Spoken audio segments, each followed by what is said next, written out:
Pleasure to be here, man. No doubt. Thank you. Merry Christmas. Merry Christmas. Today is Christmas, and we're actually doing it. That was weird, though. It's actually Christmas today, and wait, so weird. What we doing? We snapping? Okay. All right, hold on. Let's do this. Boom, boom, boom. All right, here we go. Today is actually.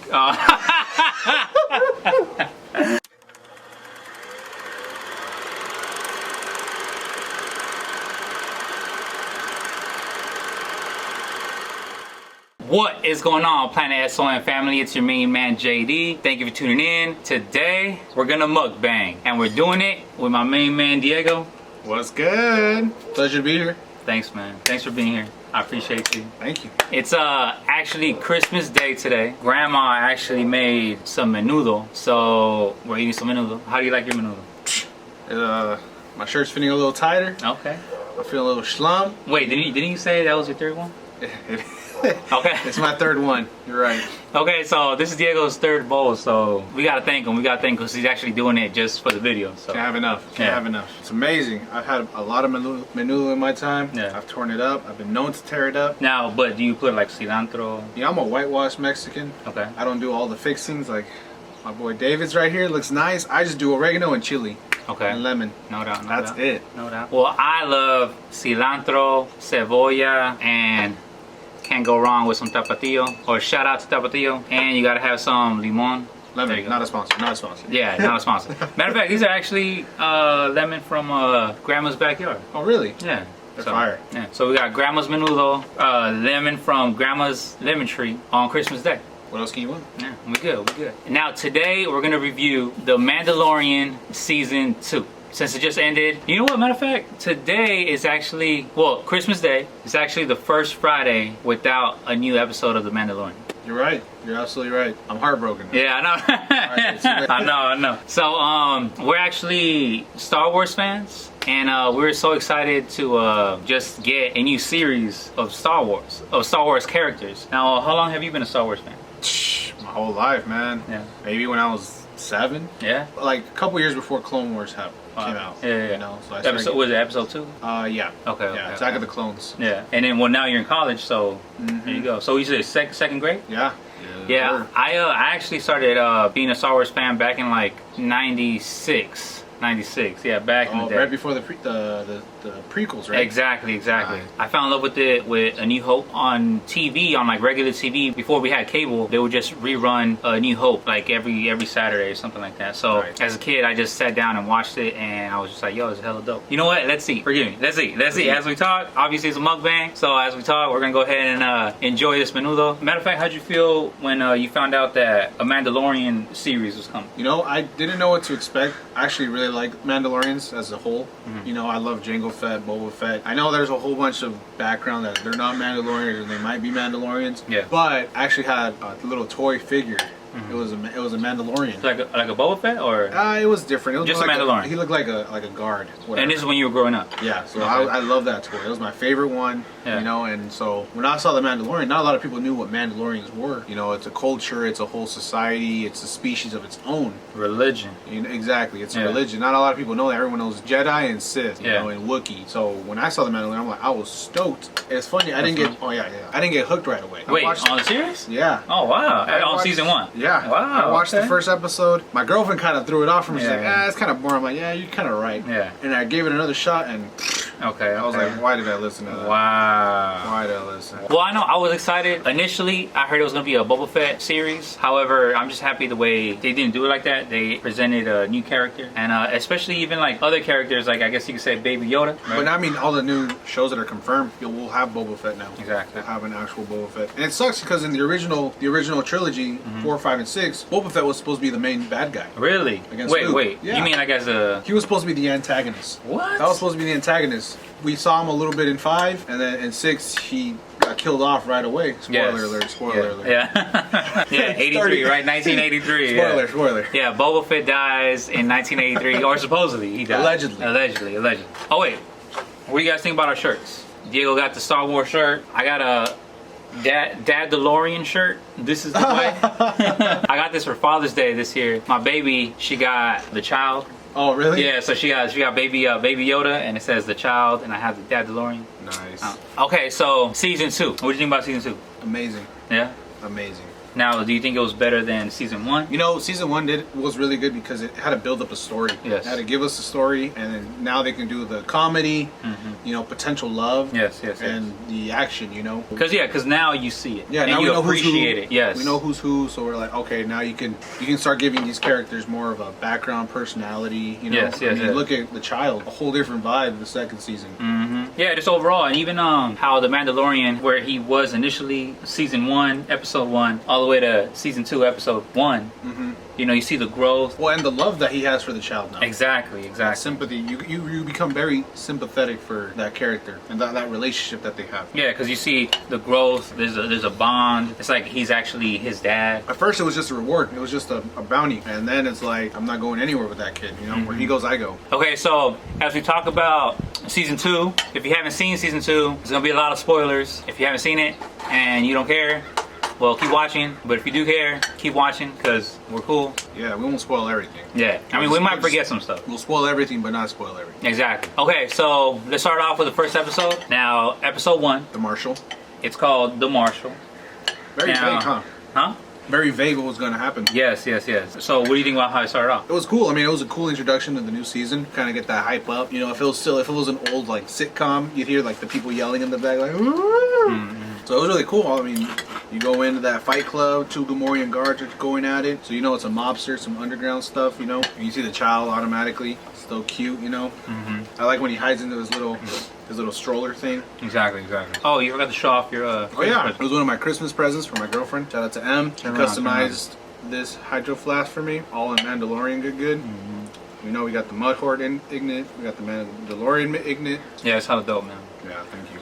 So after the Mandalorian in episode 1, he was at the fight so he could try to get information on a Mandalorian. Because, well, the whole point of the series is for Mando to deliver Baby Yoda to a Mandalorian. Or to a Jedi. Yeah, to where he belongs. That's what they mentioned in season 1, episode 8. Yeah, there you go. What was it, the blacksmith? Yes, the blacksmith. Like, you're gonna go take this where it returns, you know?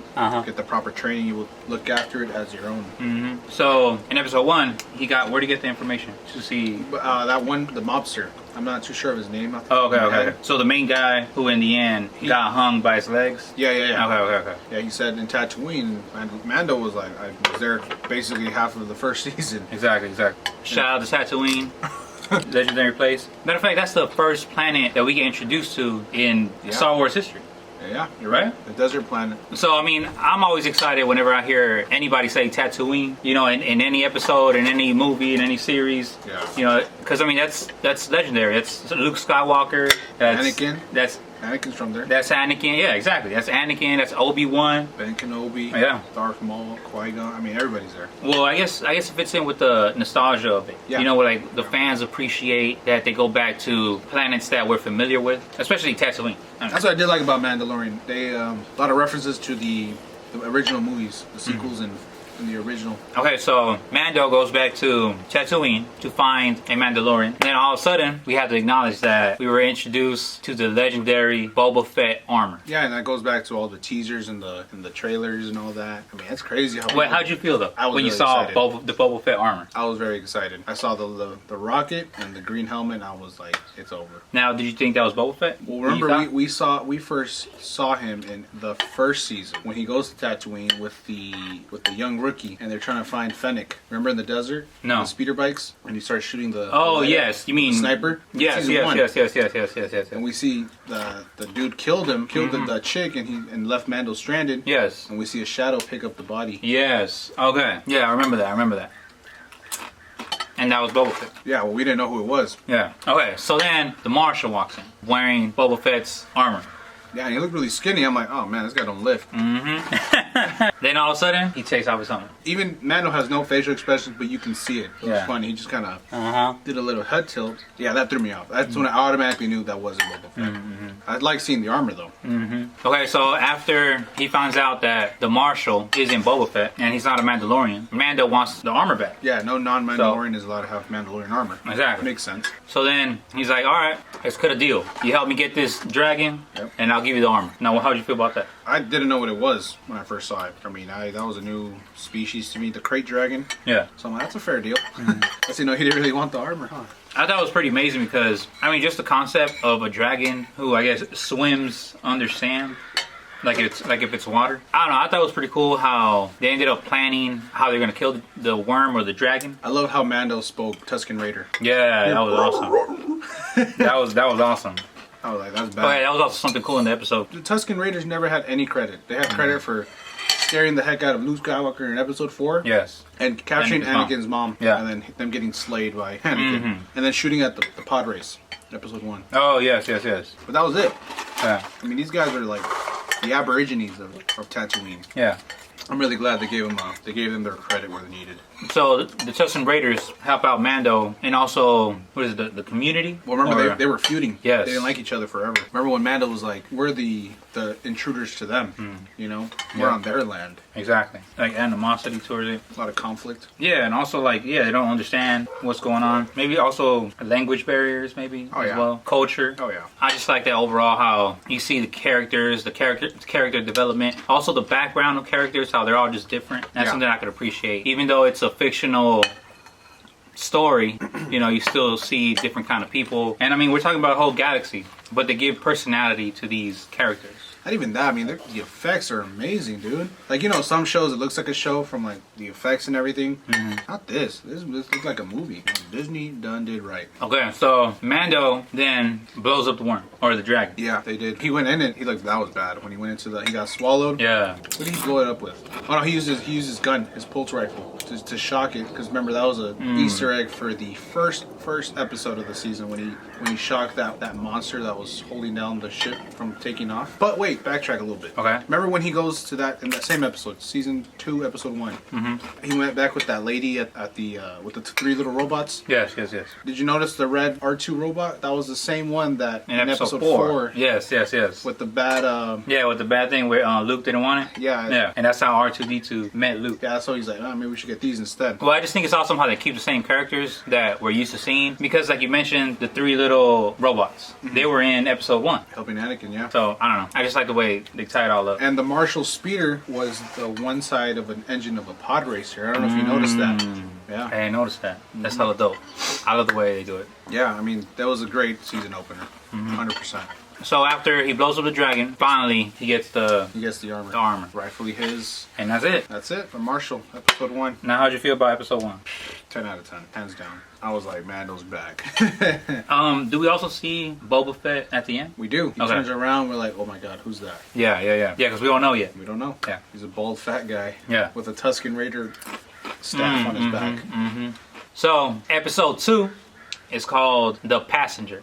Passenger. I don't know, man. For me, I love this episode. I saw it like 4 times, back to back. Yeah, we did. I think we saw it. Oh, we saw it together too, right? Oh, yeah. Yeah, we did. Yeah, I saw it once by myself. Then I invited my mom over, and then we saw it with my mom. Watch party. Yeah, and then Diego came over, and then we saw it again, and then I saw it again by myself. Oh, no. I saw it again by myself. So how'd you like episode 2? It was good. It was another one. Now it's like, I wanted more story now, because now they kind of opened it up, and it did feel a little short, not gonna lie.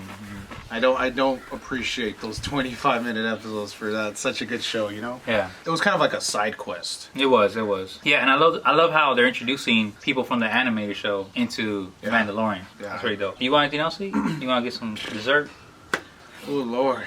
So in episode 2, we get introduced to the Frog Lady. The Frog Lady. No name, no species. Just Frog Lady. Yeah. And she needs a ride to her hometown, and she promises Mando that there's a Mandalorian in her hometown, or home planet. Or was it home planet? I think it was the only planet that her species could actually bear a child. Because it's a water planet. Yeah, so it was the only planet that they can survive in, that their kids can survive in. Yeah, because she had a jar of her eggs. Yeah, and her husband was already at Thrath. Yeah, exactly.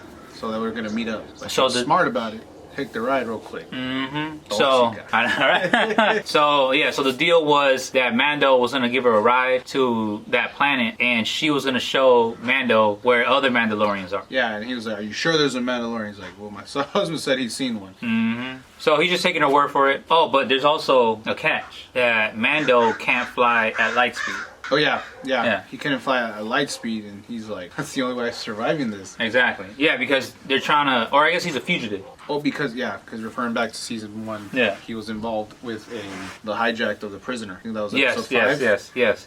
Bill Burr, the comedian. Bill Burr, the comedian. Bill Burr. He did an amazing job. Yeah. Well, the reason why he can't fly at light speed is because they'll affect the babies. Yeah. Like they'll dissolve or something like that, right? Going crazy. Yeah, because they're little eggs. They're just, she's a frog. Yeah, they won't survive. Yeah, she's a frog lady, so they're just little eggs. One thing that was cool about it was that we saw Baby Yoda, or the child, we saw him really develop as a character too. Yeah, yes, but he started eating up Frog Lady's babies. Yeah. That was pretty cool. It was funny how, like, dang, she really had a lot of kids because he kept munching on Yeah, he probably ate like what? How many? Like 10 or something? as many bowls of manure. And so, since he couldn't fly at light speed, he was caught up by some X-Wing pilots. The police. Yeah, basically he was trying to get pulled over. 12. Exactly. So he was trying to get away. I thought it was pretty cool, that actual chase. Yeah, it showed his true pilot skills. And I feel like they actually took it back to, like, let's say episode 4, when Luke was flying into the Death Star. You know, like that certain bank that they do into the trench. Oh yeah, you're right. You know, so it's kind of like, well, they keep going into the nostalgia stuff. They want to show us stuff that we like, that we're used to, that we want to see. Yeah. You know, and I don't know. For me, it was something like that. I kind of like the aerial chase because you can also see the clouds. So like Cloud City, or what's that? Bespin. With my main man.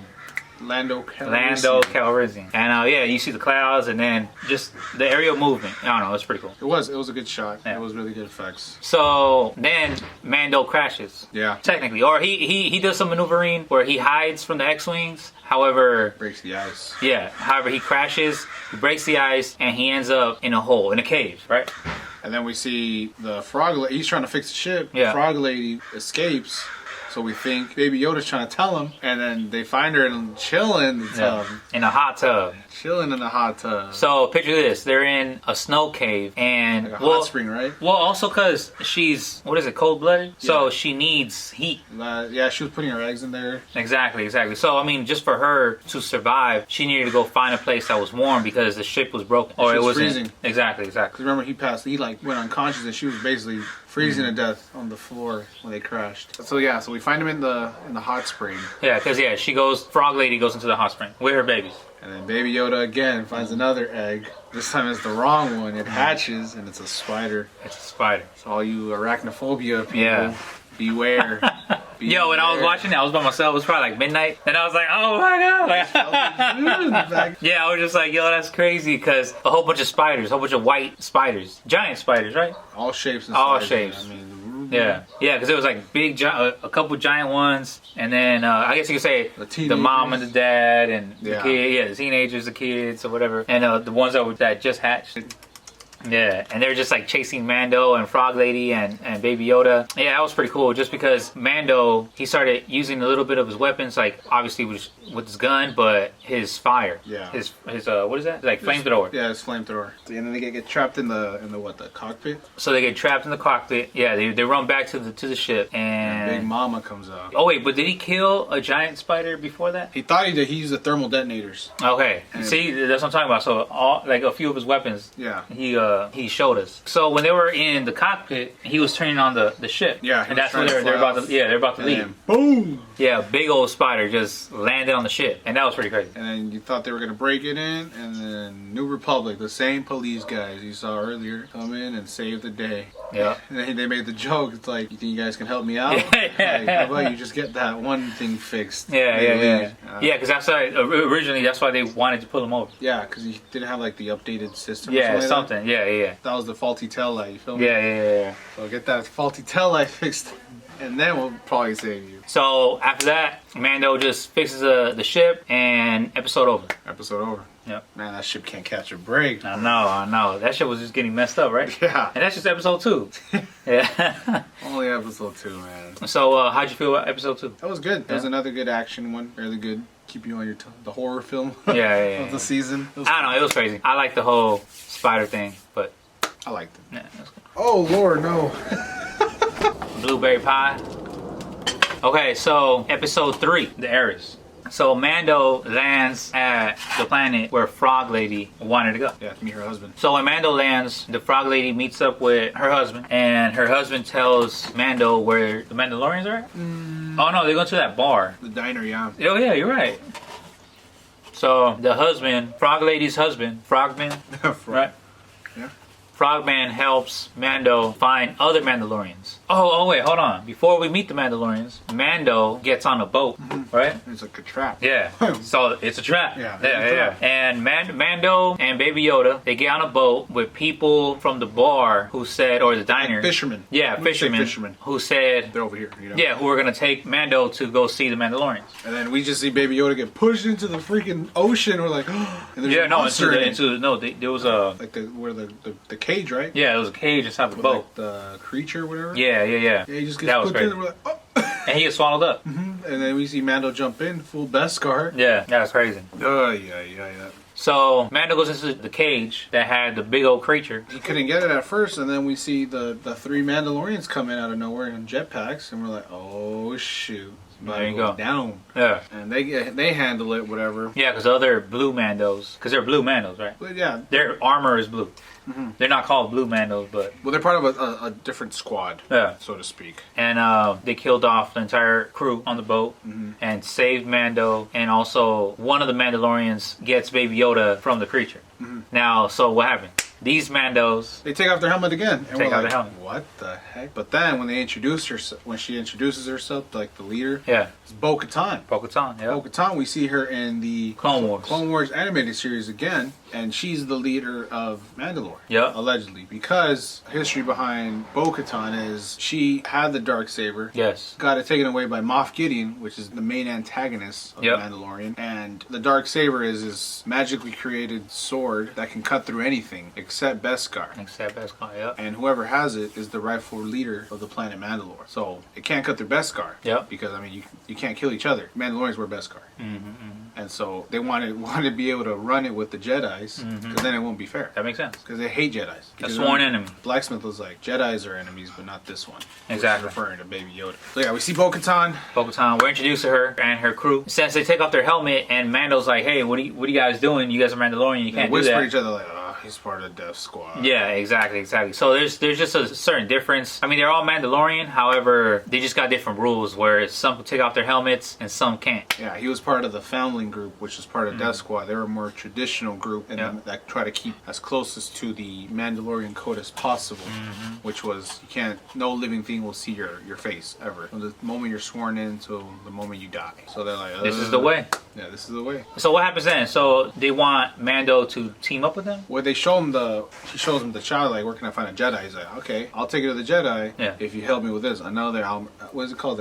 Ultimatum. Ultimatum. Yeah. Yeah, another ultimatum to basically get some information. So Mando, because it was the Empire, the ships were taking out. They were transporting the weapons on there, and they were like, if we get these weapons and plus numbers, we can take back Mandalore. Exactly. Take away the Empire. Exactly. So and Mando doesn't care about this. No, he's like, that's not my job. Yeah. It's not my fight. Literally, it's not. Yeah. He's on a different quest, and no one cares. Yeah. So he wants to know where the Jedi's at, and Bo-Katan and her squad or her crew, they know. However, they want Mando to help them out get weapons from the Empire. They mess around. They go into that ship, get that stuff done. Yeah. They get to where they need to be, and then you see that they have like these Empire pilots are like They're almost badass. like no one's. It's either die or can't be captured. Like kamikaze. Yeah, literally. Yeah. So they kill each other. They knew it was about to happen. And they're like, all right, let's crash land this. Yeah, yeah. You know, they pulled it up right. They pulled it out the ship. It was like a cool scene. That big old tanker. Yeah, that was pretty amazing. The lieutenant, he's like, you know what's gonna happen now. Because he's like, yo, we're under attack and we're getting robbed. What should we do? And then his commander was like, hey, you know what to do. You know, we're not gonna send nobody to help. Yeah, you better go. You better kill yourself. Kill them and kill yourself. Yeah, no evidence. Nothing. Yeah, so that's why the ship was going down. However, everything worked out. Obviously, you can't kill off the main character. So, and Bo-Katan got some information that she wanted as far as like the Darksaber. She's just trying to find Moff Gideon. She wanted the weapons. And then we heard the big announcement. Look for Ahsoka Tano. Yes. Oh yes. Okay. So then Mando was like, "Look, I already helped you out. Give me the information. Let me know where a Jedi's at."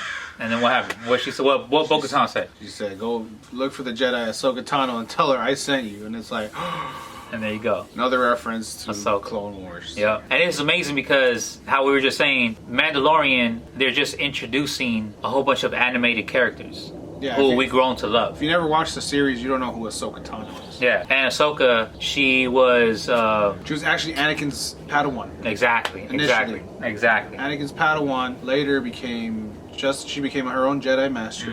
Fought Anakin as Darth Vader. Then she kind of went on her own. She went nomad. And that's why we see her with the white lightsabers, because that means you don't associate yourself with Jedi, nor with the Sith. Yeah, but she's hella dope. Oh yeah, great actor. Right? Oh yeah, it's Rosario Dawson. Yeah. Oh wait, I guess we can't move on. That's episode. That's the next episode. But Ahsoka, you know, she's legendary, amazing character who Star Wars fans love. One of the celebrity crushes of the Star Wars world. Exactly. I thought it was pretty cool. It was. Right? It was a good. That one was a good episode. Yeah. That one I was mad that it was too short. Exactly, because it was so awesome, action packed from the beginning. Yeah. You know, from when he's in the fisherman. Also, Bo-Katan. Remember the ship? Yeah, he said fix it up, and they paid him well. Yeah.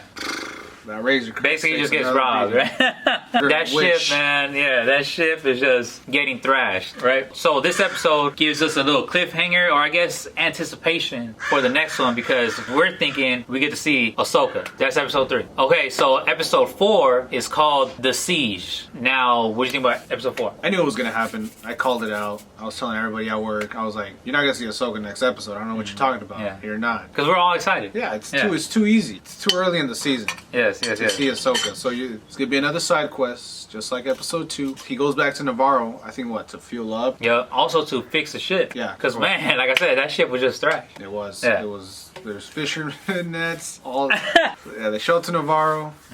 We see Apollo Creed. Grief Karga. Because that's the same actor. Yeah. Apollo Creed. Cara Dune. Yep. The Marshal. She's the Marshal of Navarro. Yes.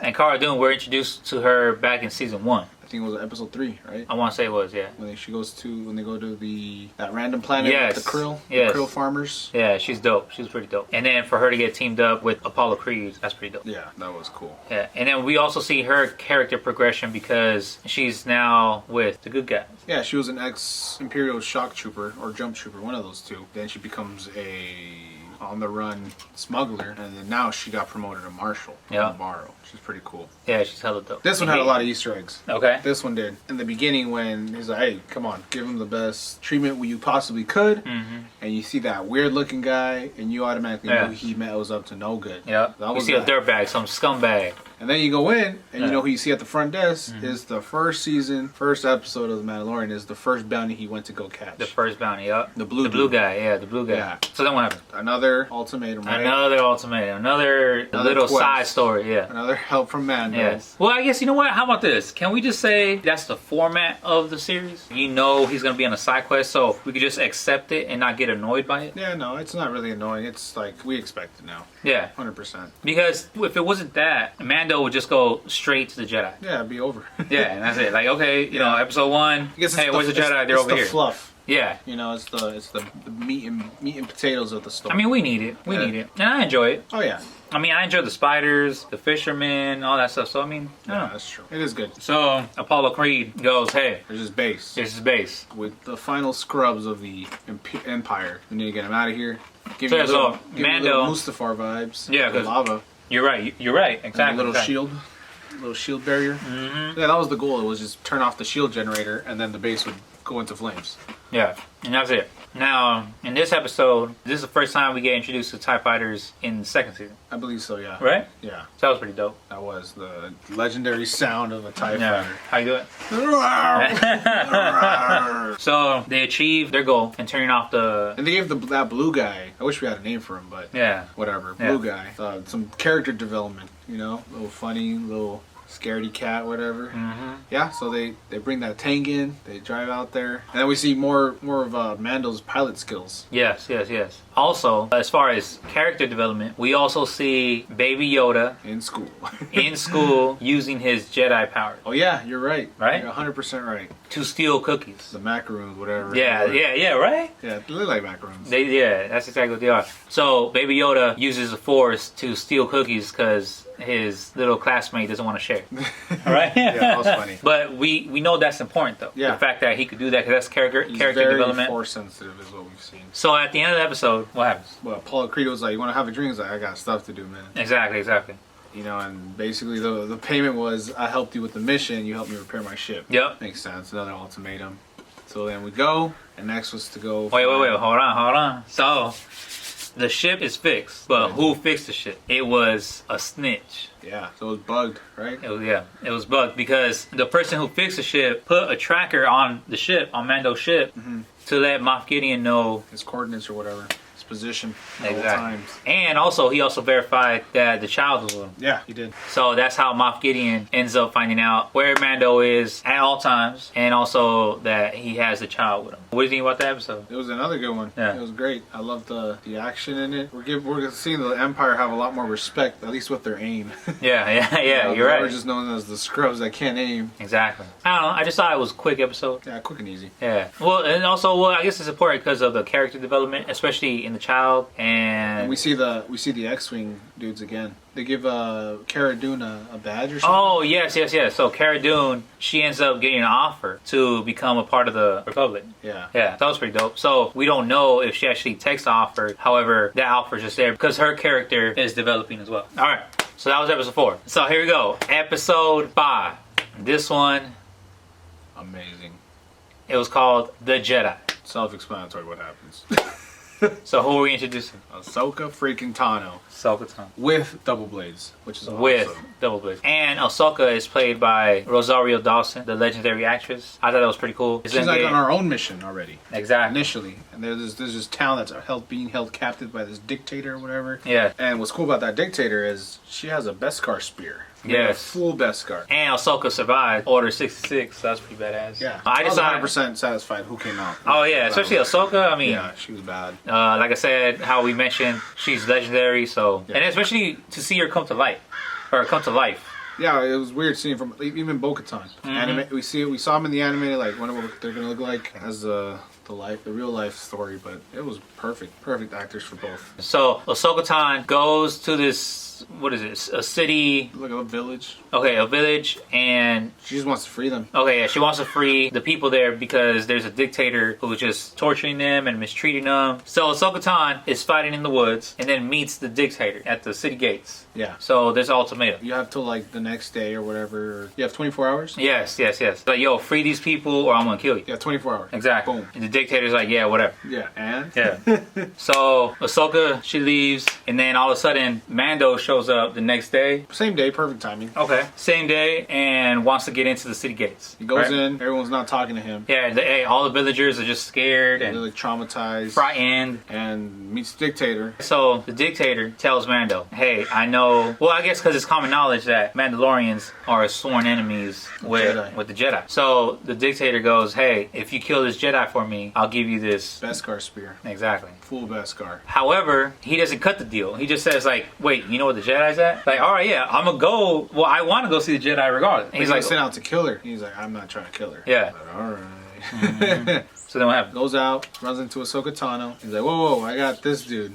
Yeah. Baby Yoda. And they're like, what is this? He's like, I've only seen this species once, right? Something like that. And who did she see? A Baby Yoda reference to Yoda. To Master Yoda. Yeah. They were like, what the heck? And then they start meditating together, and he's like, And here we go. His We name is- learn his name is Grogu. Grogu. And we're like, oh, Grogu. Yeah. That's so weird. I like Baby Yoda Grogu? better. Yeah. No, he's Baby Yoda. All the girlfriends are like, ah, that's the point. Yeah. It's Baby Yoda. Still Baby Yoda. Yeah. The child. The child. Yeah. So Baby Yoda's name is Grogu. Yeah. And we know that he's even more force sensitive than we know. And then Ahsoka just goes, I can't train him. Mando's like, what do you mean?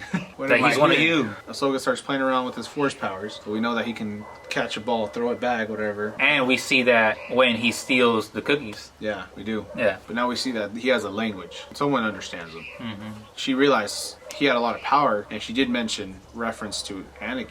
Yeah. What I've seen what this much power has done when trained the wrong way. Exactly. Or when led the wrong way. So So- you think the chosen one was Grogu or Anakin? Nah, I mean, I don't know. I don't know about all that. But yeah, supposedly there's a conspiracy or a Grogu's theory. the chosen one. Yeah, that Grogu is actually the chosen one and not Anakin. Because you see what happened to Anakin. Because we see what happened to Anakin. He became Darth Vader and all that.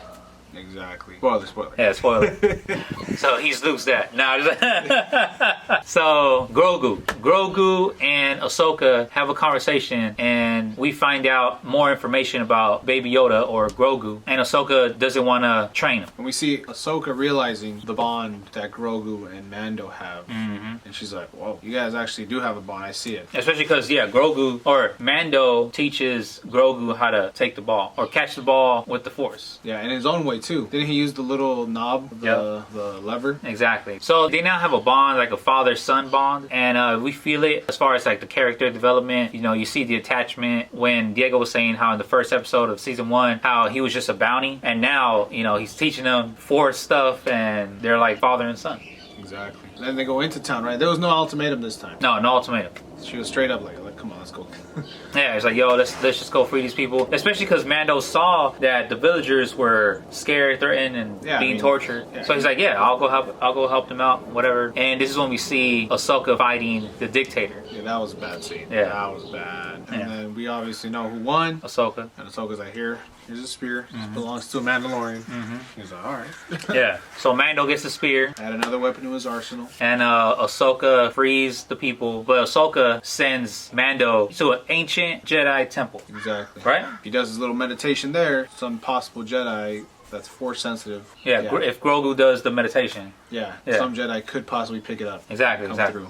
It's like a call, or putting a stress signal or something. Yeah, up in the universe, up in the galaxy, and then we'll see if someone answers the call. Right? Yeah, that was cool that they did that. And that's it. And that was episode 5. So what do you think about it? It was great. Ahsoka was shown. Ahsoka was awesome. So that was the heart and soul of that episode. Ahsoka. Okay, so episode 6. It's called The Tragedy. So what do you think?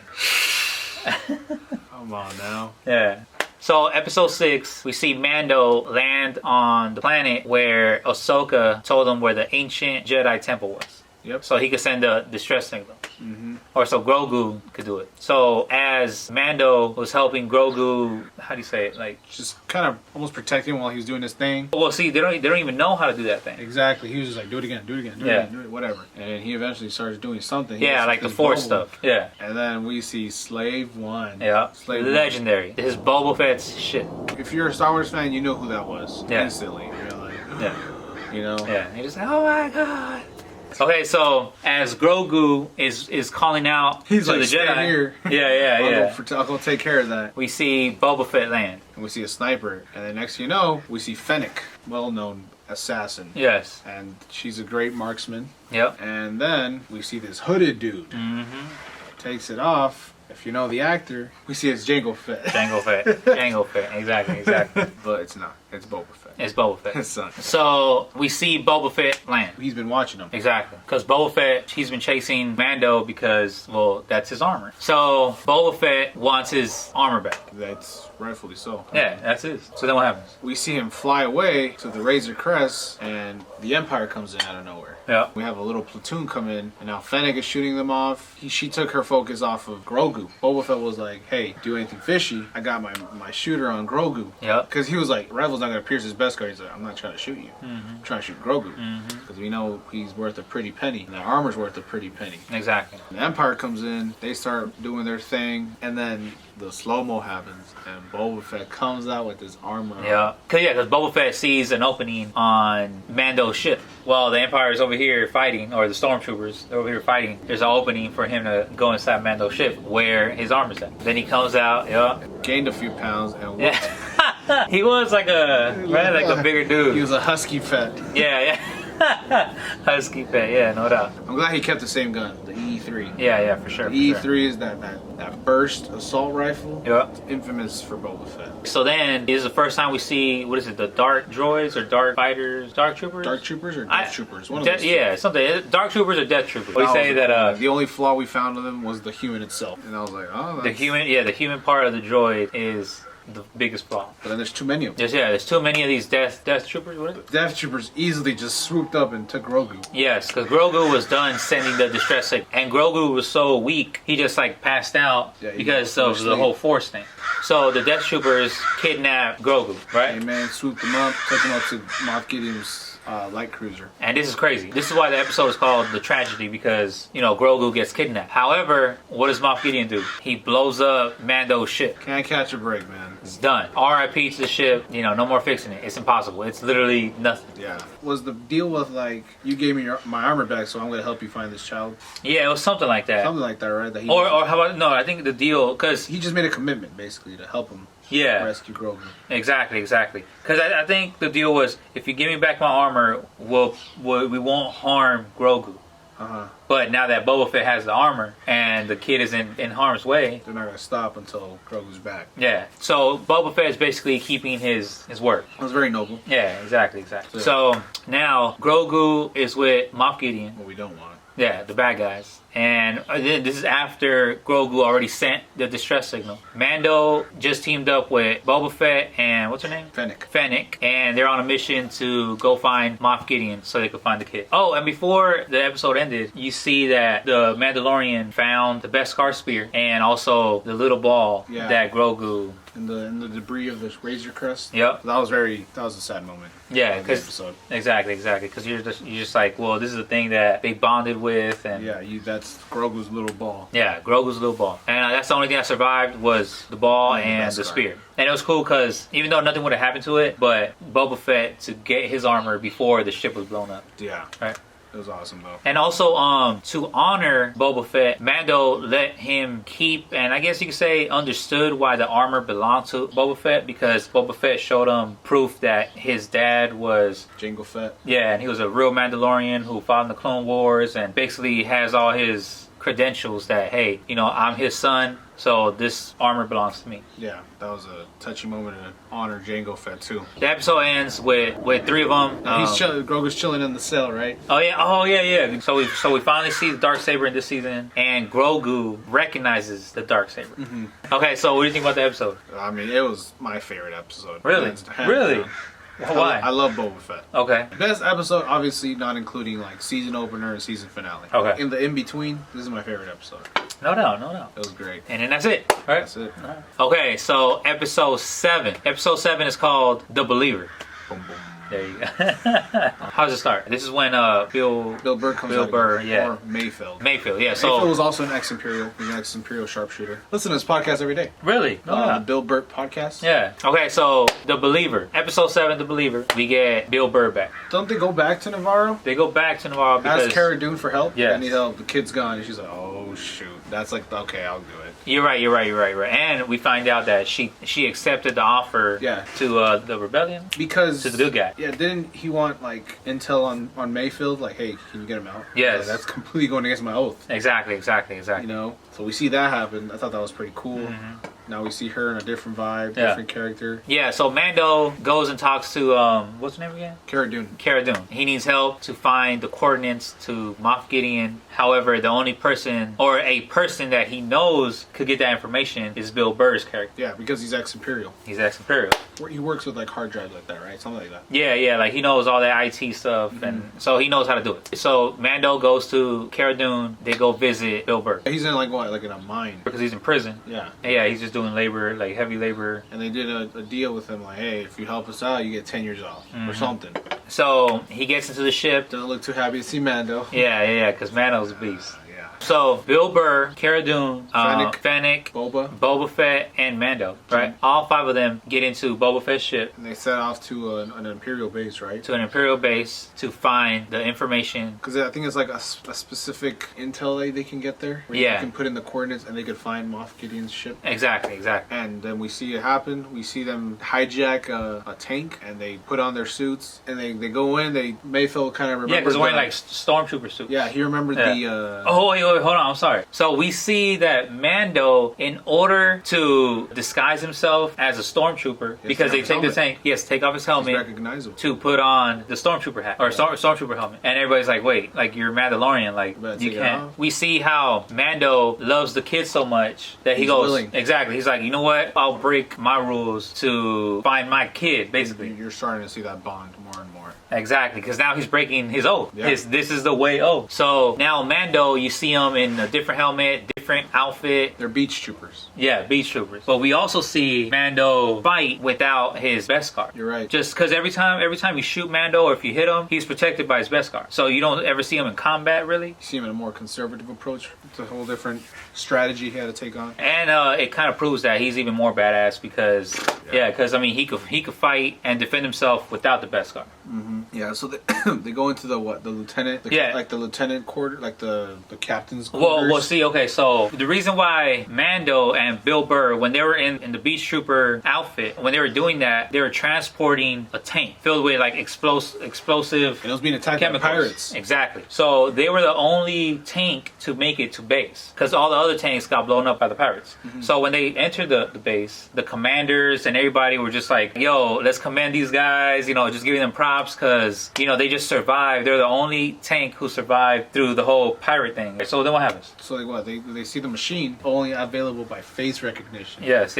So as they see the face recognition machine, Bill Burr sees an old commander. Oh, you're right. So Bill Burr can't go to the machine because he's afraid that the old commander might recognize him. Yeah, and he'll know that he's not Imperial anymore. Exactly. So that's why Mando himself, he's like, you know what? I really need this information, so I'm going to risk it, and I'm going to the machine to try to get this information myself since Bill Burr can't do it because obviously that commander might recognize him. You're right. So then what happens? So then we see him hesitate. He takes off the mask. We freak out. We're like, oh, because Mando literally just took off his mask. Yeah. We saw him in the last episode of season 1, and now we see it again. We're freaking out. Mm-hmm. It goes through. The captains are kind of like, what's going on here? They're like, huh? Because they kept getting denied. Yeah, because the facial recognition machine couldn't read Mando's face. Yeah. Well, the helmet until Mando was forced to take off the helmet. And that was the first time we see the character. Well, we see the actor. Yeah. In the whole series. That was awesome. And then one of the captains was like, who are you guys? Are you guys the pilots that brought in the only surviving tank? Yep. And he's like, yep. Bill Burr takes his helmet off. He hasn't recognized anybody yet. He's like, who are you, right? Yeah. And then he's like, oh, this is my commanding officer. Yeah. At the last second. Because Bill Burr knows how to speak that Imperial language. He knows the lingo. Exactly.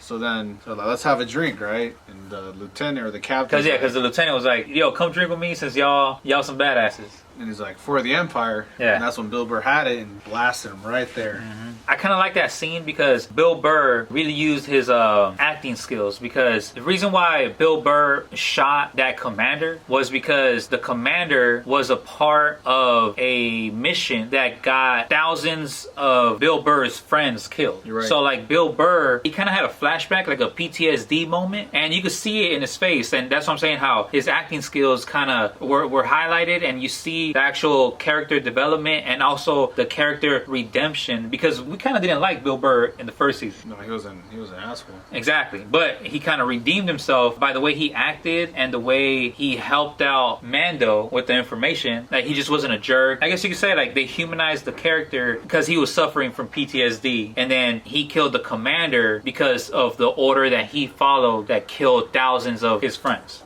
Yeah, you're right. Yeah. I even asked him about it. He's like, what would you do differently about that mission? He's like, they're dead anyways, whatever. Yeah. And that triggered him. Exactly. I mean, I think it triggered anybody, any soldier. I mean, you Exactly. No, you're right. You served, you know what's up. You Yeah. know that brotherhood that's formed and all that. Exactly. And it's kind of like also he found peace in it to kill that commander. Yeah. He was saying like, yo, this is for my brothers, for their families and all that stuff, right? Yeah. So Bill Burr blasted that commander. And then Matt was like, oh my god. Yeah, like, what did you just do? Did you just do that? And then the other Imperial troopers were like, did he really just shoot him? So, okay. And then Matt was like, okay, I can start shooting now. And then they start going at his crossfire, and they escape through a window. And luckily, Cara Dune and Fennec they're sniping. them. Boom, boom, boom. Yeah. Picking them off one by one. Boba Fett comes in. Slave one. Yeah, Slave One. Mando and Bill Burr hop on the ship, and as they're flying away, TIE fighters come in. but what happens? What did Bill Burr do? Oh, he shot the plant, right? Like the main. Oh, he shot the explosives that were on the tank, and then the whole base blew up. So that was Then we pretty have the two TIE fighters chasing Slave One, and we see the iconic ionic bomb. Oh yes. From episode 2, the Obi-Wan chase, a little. Yeah, and that was pretty awesome because that's also a part of the nostalgia factor. Yeah, that was a good treat for Star Wars fans. Exactly. Definitely. And then after that, everybody gets on the ship. And they find out the coordinates, of course. They have the coordinates. Yep. Moff Gideon's light cruiser. They know where it's at. They know where Moff Gideon's at. And then Cara Dune was like, "Hey, Bill Burr died in that explosion." Yeah, to kind of give him his freedom is like, yeah, we'll just say that prisoner died. Yeah, and then Bill Burr, he's released, and now Mando has the coordinates. Right. And that's it. That's how it ends. It was a good episode. All right. So episode 8 called The Rescue. Boom, boom. There you go. Now, The Rescue, how does it start? Is that when he's toying with the stormtroopers then? Is that when he's throwing them back and forth with the Force? And now we're seeing that his Force is becoming way stronger than we thought? Yeah, so Grogu is now on Moff Gideon's ship playing with them. And then Moff Gideon actually wants him to toy with the stormtroopers. Like, actually, or... He's studying them. Yeah, he's studying them, but like he wants them to, get stronger with the Force? I don't know. I think Moff Gideon just wants to know what he's about. You know? Oh, and also, I think he uses it just because I think Moff Gideon allows Grogu to use the Force so Grogu could just be weak. Because after he uses the Force, he's always weak. Yeah, he's exhausted. I mean, you might as well have him exhausted while you're studying him than at full energy, right? It's not going to be used on you. And he shows the Darksaber, he's like, you see one of these? Yeah. So how does episode 8 start? Episode 8, Cara Dune, they hijack a cargo plane or ship for the Imperial with the doctor on it. The main doctor. The doctor. The clone doctor. That we see in episode 2. Okay. Season 2. But he's hired to do experiments on Grogu. Yep. So you see him on there. He's a clone doctor. Yeah. So we find him. They got him. So we're like, all right, we have our ticket in. But the cool thing, remember, during that episode, or right at that scene, the Imperial pilots recognize that she's from Alderaan because she has her tattoo tear. Yeah, teardrop. Yeah. A hyena. Yeah, there you go. Yeah, that's what it is. Because, she's from Alderaan, and then he antagonizes her and just, like, disrespects her. Hi, baby. So, the pilot just disrespects... He was like, I was one of the people on that Death Star, you know, like, I know what happened. Oh, but also, she's also a little bit disrespectful as well, like, saying, oh, which one? The first one or the second Death Star? Yeah, we know millions of people died. That's crazy. That just tells you the size of the Death Star. Yeah, that's crazy. Millions of people died. Yeah. But, I mean, hey, they kind of did it first. I mean, they blasted Alderaan. They completely destroyed Alderaan. Episode 4, Death Star's first test subject. Also the planet of Princess Leia. So, Cara Dune kidnaps the doctor. Yep, and they have a plan. They go to Bo-Katan, back to that fisherman planet. They go there, like, hey, we need help. The kid's gone. And? But we know where Moff Gideon's at. Like, all right, I'm in. Yeah. So, she wants Moff Gideon because he has the Darksaber. And she wants the Darksaber because... she wants to rule Mandalore. So it makes sense. It's a good bargain for her. He's helped me out once. I guess I should do the same. Mandalorians stick together, right? This is the way. This is the way. Exactly. So they devise a plan. They're like, okay, we're going to stay in the ship. Boba Fett, you take Slave 1. So... they're just like, hey, we're gonna sneak into Moff Gideon's ship with this Imperial cruiser. But they think they're gonna recognize Slave 1, so they're like, here, we're gonna pretend to shoot at him. So Slave 1's gonna pretend to attack that ship, sound like they're in distress, and make their way into the ship, just like that. Good plan. Yeah, great plan. It worked. Great plan. Oh, it almost didn't. Almost didn't. It almost didn't because, okay, who do we have? In the Imperial ship, we have Bo-Katan, her friend, I guess, right? WWE. Yeah, the WWE girl. Yeah. All right, Cara Dune. Fennec, and Mando. Because Boba Fett was in his ship. Yeah, he was going to be the attacker and they're going to be the victim. Boba Fett wasn't supposed to be in this ship. So he's shooting at them and so they can get in. So Moff Gideon's ship could allow this Imperial cruiser to get into that Imperial ship. That seemed too obvious. So they're like, you know what, landing denied. Yeah, he's like, landing denied. No, we'll send out some fighters to go help you out. And he's like, no, I want to get in. Let me get in. And they just force their way in it. Close. The TIE fighters are dodging that ship, and then they draw out Slave 1. They take him out somewhere. They just force their way in there. And Boba Fett in Slave 1, he hits light speed and he's gone. We don't see Boba Fett anymore. And then they force their way in, crash land in there. It's too obvious. So go send some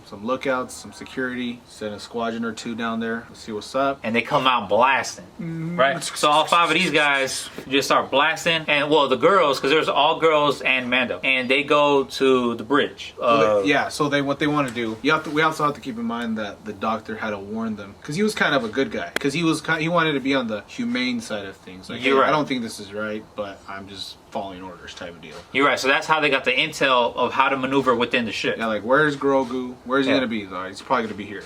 okay, but you have to watch out with these Death Troopers. They're going to take 2 minutes to get ready to get deployed. You have a 2-minute window when Moff Gideon decides to release them, because they take too much power, so they're like in a charging station. You better watch out, because that's when he shoots the crazy historical line, probably one of the best lines. The only flaw was the human itself, and we know Mando hates droids. So then he's like, you think you can do it in 2 minutes? So the girls are going to take the main firepower, and Mando's going to slip away and try to find Grogu within that time frame that Moff Gideon decides to load up the droids. Exactly. Yeah. So then he runs into the droid. That he anticipated. Mando anticipated that the droids were going to be released later, but they actually weren't. And he sees them getting ready to come in, and he's like, "Oh shoot!" And he tries closing the door, but they start piping it open. Right? Exactly. Quick thinking Mando opens the hatch. Boom! All of them get sent out except one. One slips in, and then they go hand-to-hand combat with Mando. Mando will run for his money. Yeah, and that was just one. He's whooping him. I mean, it's hydraulics and the gear. It's gears and hydraulics. Yeah. Crushing on it, like especially the part when he's punching right in the face. Yes. Like, Fortunately, Mando was wearing his Beskar. Yeah, he was actually denting the wall behind him that he was getting punched into. And so that was just one. Okay, that's how powerful we knew they were. Exactly. So the girls slip into the bridge. They kill everybody in there, and they notice that Mando makes his way into the Grogu's chamber, his cell, and we see Moff Gideon there, because the girls are like, Moff Gideon's not here at the bridge. So obviously, process of elimination. He's with Mando, and he has a Darksaber just pointing at Grogu. Grogu's looking all cute, and we're like, oh. Shoot. Yeah, like don't hurt him, don't hurt him. Yeah. But I like the little cuffs; those are cute. Oh yeah, Grogu had little cuffs. Yeah, because it was locked up. Mando's kind of like, I don't care what you do, I just want the child. And he's like, okay, that's fine. I already got his blood anyways. Yeah. Go ahead, but you always gotta watch your back. So then they're fighting, and Mando luckily has a spear, so the saber's kind of irrelevant because you can't cut through pure Beskar. So they're running it, boom, boom, boom. Mando obviously has the upper hand. Yep.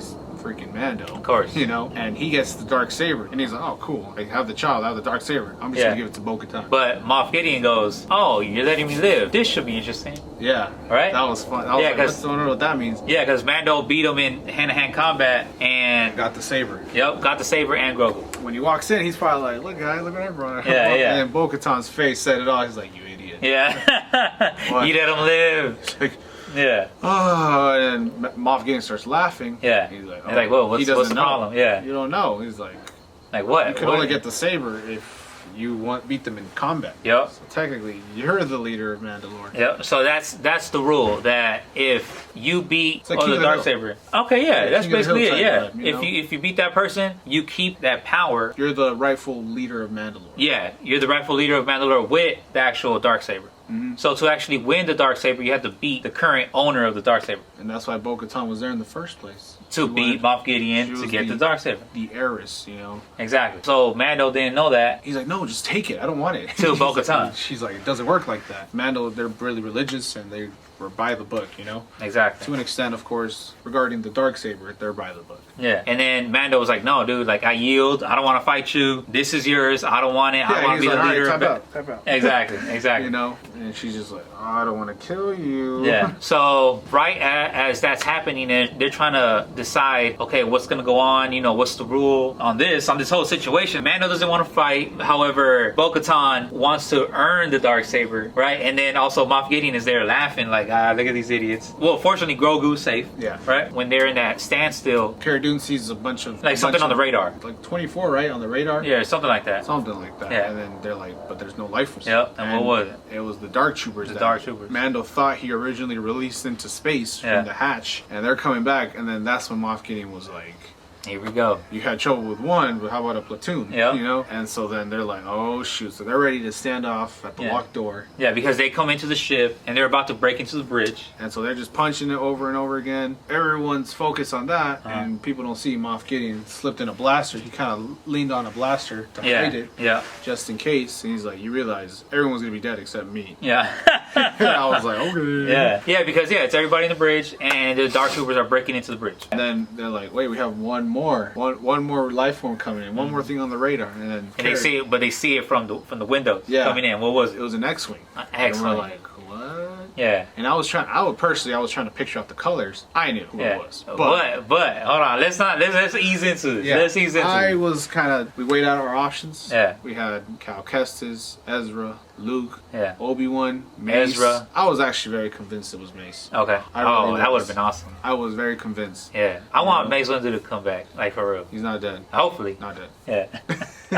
And then Cara Dune says a funny line. She's like, only one X-Wing? Great. Yeah. Basically, like, this isn't help. You know what I'm Yes. saying? Like, how is one X-Wing gonna help a whole platoon of dark troopers, Yeah. Moff Gideon? And so then... All of a sudden, on the screen in the bridge, I guess on the surveillance cameras? Yeah. Yeah. What do they see? You see a green lightsaber. Green light. You see a guy walking in with the hoodie. The dark troopers, they stop trying to break into the bridge and they try to go to the X-Wing to go fight off whatever or whoever was in there. You're right. Yeah. And then you see this dude with the hoodie walking in. A Jedi just whooping ass. I'm squealing. Yeah, just killing everybody or destroying all the dark troopers. And you're just like, who is this? Like, oh my god! And here we go, the Jonah Hill moment. Yeah. I thought it was Ezra. Initially, I thought it was too. I was like, there's no way. So then that Jedi opens the door to the bridge. Yep. Right? Takes the hood off. Takes the hood off. And who is it? Luke Skywalker. Luke the boy wonder. Skywalker. And I mean, that Master Jedi, Luke Skywalker. At this point, he's a Master Jedi. Yep. This is before Rey found him. This is after the destruction of the Death Star. The second Death Star, yeah. After the return of the Jedi. Yep. Master Jedi, Luke Skywalker. Master Jedi, Luke I loved Skywalker. the CGI. Yeah. I mean, it was pretty It looked good. just like Mark Hamill. It was great. And it was just cool because that's what we wanted. You know, us as Star Wars fans, we wanted to see Mark Hamill. Wait. So then, who else shows up right behind Luke? R2-D2. R2-D2. And the connection that R2 and Grogu had was crazy. Yeah. It was funny. Exactly. Knew each other. Like instant connection. And Luke basically said, I'm taking it with me. Yeah. And man was like, what? Yeah, because, Luke was the one who was answering the distress signal that Grogu sent from the ancient Jedi temple the episode before. And there he was, and he tells Mando, all right, well, I'm going to take him. And as we know, just because of the movies, how Luke Skywalker is starting a school, like a Jedi school. So basically, Luke is taking Grogu to that Jedi school. You saw the final connection with Mando and Grogu because he took off his helmet. Yes. With no hesitation and teared up. Yeah. I mean, that was crazy. I teared up because of that. Yeah. It was a really touching moment that we saw. Even Grogu's face was like, Dad. Yeah, exactly. Like he knew who he was at that point. Exactly. And also, Luke, by being able to connect with Grogu telepathically or through the Force, he understood that they had a bond, that Mando and Grogu had a bond. Like, that was like his dad. Yeah. You know, and matter of fact, Luke even said that Grogu was asking Mando for permission to allow him to go with Luke. Remember? Yeah. And also, I kind of liked how, like I was mentioning, how us as fans, we deserve to see Luke Skywalker in a bright light other than just some hermit homeless guy in an island lost away. Yeah. You know what I'm saying? We wanted to see, I mean, we're talking about Master Jedi Luke Skywalker. Nostalgia to the original sequels. But also to pay him some respect. Yeah. I mean, how are we gonna go from Return of the Jedi, right? This awesome badass who destroyed the Empire, you know what I'm saying? And then to all of a sudden an old hermit living in a cave in the island. He's literally the sequel's Obi-Wan. Yeah, He turned into Ben Kenobi. I mean, Obi-Wan was amazing. Obi-Wan was amazing. That was the Luke Skywalker of the prequels, right? That's 100% correct. I guess it's kind of like we kind of deserved a badass. That was everyone's hero. Luke Skywalker. Of course. That was the boy wonder. Of course. And the story starts off with him, technically. He's the main character. Exactly. He's the protagonist of Star Wars. Loki. Exactly. So Luke Skywalker takes Grogu and they fly away. And that was it. So what do you think about the episode? I mean, that's obviously the best episode because, I mean, what we saw. Yeah, it was just amazing. And second season was great. I mean, I got my girlfriend into it. Yeah. She loved it, and I didn't think she would. She gave it another chance as well. And I saw it with my mom. It was our novella. And yeah. See, that's how you know it was a good show. Yeah, it's a good show. It's an awesome show. You know, I think you guys should see it. And also, you don't have to be a Star Wars fan to enjoy it. I told my girl, hey, look at it without trying to think big about Star Wars. Yeah, to like make the connections. Like you don't need to do that. There's too much to it. Yeah, we just do it just because we know it. Yeah. Once you know the language, you get to put the puzzles together. But no, just watch it just to watch it. Exactly. And you won't regret it. You'll enjoy it. Now, let's talk about just the end. So the end credits in the final episode, what happened? You got Fennec and Boba Fett going into Jabba's palace. We obviously know Jabba died episode 6 through Princess Leia choking him out with the chain. Yep. But now we see Bib Fortuna. That was Jabba's right-hand man. Yep. Also gained a couple more pounds. Yeah. He was looking like a Hutt, you know, and he was actually speaking Huttese. Yeah. And he says, "I thought you were dead, Boba. Yeah. It's good to see you." Yeah. And he just straight up shoots him. Yeah. That was it. Boba shot him, killed him, threw him off the throne, and he sits down. Yeah. And that told us that now Boba is now the king of the underworld. Yeah. He is the kingpin. He is the gangster. He runs it now. Yeah. All answers are going through him. And now there's a new show called Book of Boba Fett Boba. taking place next year throughout the Mandalorian. Yeah. So I can't wait for that. Oh yeah, and also I forgot to mention the reason why Boba couldn't be in the ship with them is because Luke Skywalker showed up at the end, and it doesn't make sense that Boba is in the same scene with Luke when Luke and Boba kind of know each other from him kidnapping or capturing Han Solo. And also Luke was supposed to die how Boba died. Mm-hmm. You know what I'm saying? So they know each other, but Some bad blood. Yeah, and like I liked how they kept the continuity, how Boba was never in a scene with Luke Skywalker because it makes sense. I just wanted to mention that. Maybe next season. Yeah, maybe next season. Yeah, we can't wait. We can't wait for for season 3 of Mandalorian. Sorry, confirmed 3 and 4. There you go. Also, season 1 of Boba Fett Season 1 of Boba Fett in November.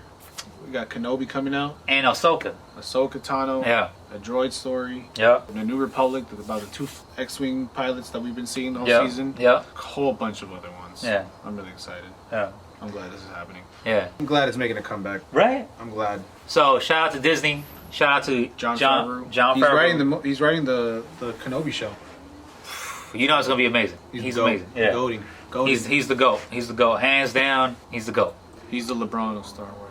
Yeah, I know. I think he's the LeBron of entertainment. Yep. Because he gave us Iron Man. You know what I'm saying? And He all did? yeah. I know that. Yeah, so what I'm saying is the whole Avengers and all that stuff comes from him. You know what I'm saying? From his help. And also obviously, I mean, the Mandalorian. To even go back to like certain things that he's done in the past, like Elf. You know what I'm saying? He's so Elf? Yeah, Elf. I did not know that. Actually. Yeah. Anyway, he's a legend. He's the GOAT. Shout out to him. So, you got any shout outs? Shout out to my girlfriend Emily. Hey. I love her. There you go. And Follow me on Instagram. Follow Diego on Instagram right here. Shout out to Disney for redeeming themselves because episode. Shout out to John Favreau. There you go. And You know, Pedro Pascal. Let's give them full credit. Pedro Pascal. Thank you guys for tuning in. I appreciate you guys. Make sure you give me that like. If you haven't subscribed yet, subscribe. Hit that notification bell so YouTube can tell you every single time I drop a video. I appreciate you. Thanks.